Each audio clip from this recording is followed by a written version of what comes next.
भाग 15। उसे ऐसा लगा मानो उसने साफ साफ मौत को देख लिया हो। उसका दिल इतनी तेजी से धड़क रहा था कि ऐसा लगता था मानो अभी फट जाएगा। उसने अपनी आंखों पर अपने हाथ रख लिए थे। उसमें अब इतनी हिम्मत नहीं बची थी कि वो दोबारा उसकी ओर देख सके। इस घटना के कारण उसे लगभग हार्ट अटैक आने वाला था। उसने जब उस लटकी हुई चीज की आकृति पर अपनी नजरें जमाई तो उसकी चीख निकल गई। वो आकृति कुछ और नहीं बल्कि एक लड़की थी जो पेड़ से फांसी लगाकर लटकी हुई थी। वो देखती आद्या सिर पकड़कर जोर से चीखी और अगले पल वो बेहोश होकर गिर गई। ठीक उसी वक्त पेड़ से लटकी उस लड़की के गले का कैमरा अपने आप फ्लैश करने लगा। फ्लैश लाइट के जलने के पहले वो बेहोश हो गई थी, वरना यदि उस कैमरे का फ्लैश लाइट अद्या के सामने जला होता तो उसकी स्थिति और भी खराब हो सकती थी। पेड़ से लटकी हुई लड़की का चेहरा पहचानना मुश्किल था। उसके चेहरे पर चमड़ी का नामो निशान नहीं दिख रहा था।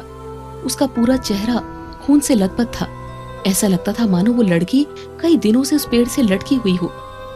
न जाने इतने घने जंगल में वो लड़की कैसे आई होगी और कैसे उस पेड़ से लटक कर उसने आत्महत्या की होगी। वैसे तो इतने घने जंगल में कोई व्यक्ति आत्महत्या करने के बारे में कई बार सोच सकता है, लेकिन इस तरह की जंगल में लोग अक्सर आत्महत्या नहीं करते बल्कि उनकी हत्या कर दी जाती है। जंगल और ऐसे घने जंगल जिससे बचकर निकलने का रास्ता ना हो तो उस जंगल की एक एक आहट इंसान की जान लेने पर उतारू होती है। आद्या को बिल्कुल भी अंदाजा नहीं था कि वो कितनी देर तक बेहोश पड़ी रही। फांसी पर लटकी उस लड़की की लाश इतनी भयावह थी कि उसे देखकर आद्या एक झटके में बेहोश हो गई थी। उसे ना कुछ सोचने का मौका मिला था और ना ही कुछ समझने का मौका मिला।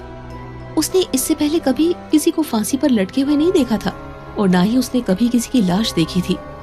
वो बचपन से ही काफी हल्की जी की लड़की थी, तो उसके माँ बाप कभी भी उसे किसी के मरने करने में नहीं ले जाया करते थे। वो उसके बचपन से ही इस बात का ध्यान रखते थे कि वो कभी किसी व्यक्ति की लाश ना देख पाए।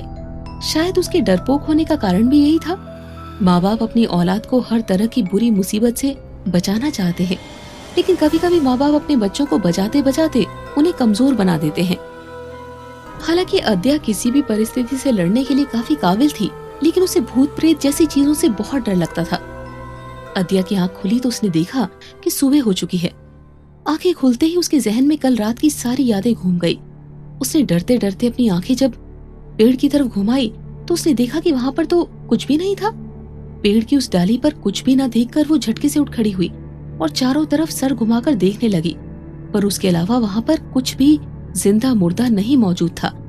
उसके दिमाग में बार बार ये बात घूम रही थी कि रात में उसने यहाँ पर शायद किसी लड़की की लाश देखी थी, लेकिन इस वक्त उसे वहां पर कुछ क्यों नजर नहीं आ रहा था। खड़े होने की कुछ देर बाद उसने महसूस किया कि उसका पैर अकड़ रहा था। इसके साथ ही उसे अपने पूरे शरीर में बहुत ज्यादा दर्द महसूस होने लगा। भूख और प्यास के मारे तो उसका हाल बुरा था कि अब ये दर्द के कारण और ज्यादा बेचैन हो चुकी थी। साथ ही हर पल अंदर ही अंदर वो अपनी हिम्मत को भी खो रही थी।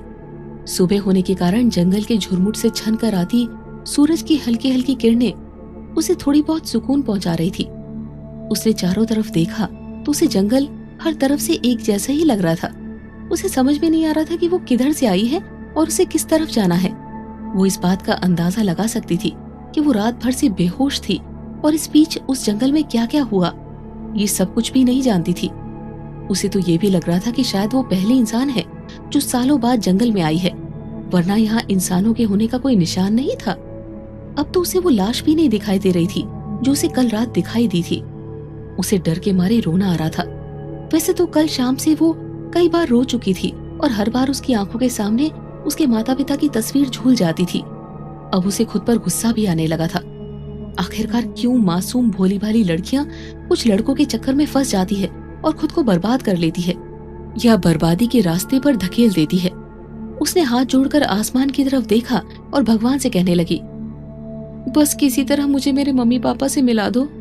भगवान, मुझे इतनी हिम्मत दे दो कि मैं इस जंगल को पार करके यहाँ से बाहर निकल सकूं।